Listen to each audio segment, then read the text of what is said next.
Сәлем достар, менің каналыма қош келдіңіздер. Бүгін біз жасымық сорпасын жасайтын боламыз. Түрік халқы бұл сорпаны мержимек деп атайды.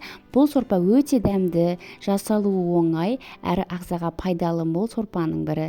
Сіздерге де жасауға кеңесімді беремін. Алдымен менің каналыма тіркеліп, қоңыраушаны басуды ұмытпаңыздар. Ең алдымен шұңғыл ыдысымызға сұйық майды құйып, қызғаннан кейін бір дана пиязымызды турап саламыз. Пиязды қатты қызартып қуырудың қажеті жоқ, сәл ғана қуырсақ та жетеді. Артынан туралған сәбізді салып 2-3 минуттай сәл жұмсарғанша қуырып аламыз.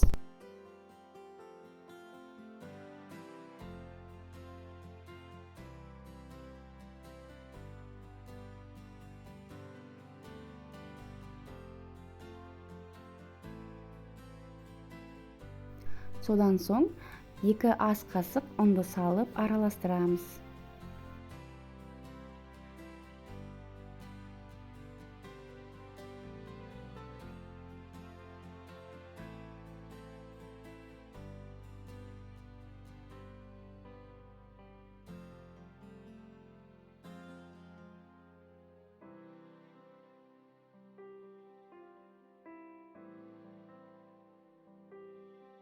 Енді бір ас қасық томатты салып, шамамен 1-2 минуттай майға қуырамыз.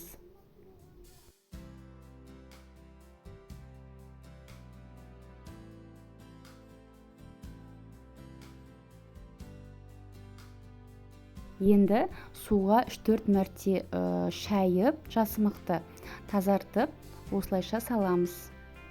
Жасымықтың ағзаға пайдасы өте мол, әсіресе кішкентай балаларға және де үлкен кісілерге асқазанына жеңіл болып тиетін тағамның бірі деп айтар едім. Содан соң бөлме температурасында тұрған суды құйып, араластырып, бетін қақпақпен сәл жауып қоямыз, оттың астын бәсеңдетіп қоямыз.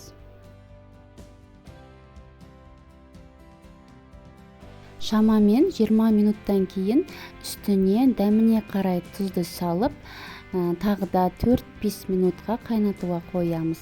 Содан кейін отты өшіреміз. Сорпамыз пюре секілді шығуы үшін блендермен осылайша езіп аламыз.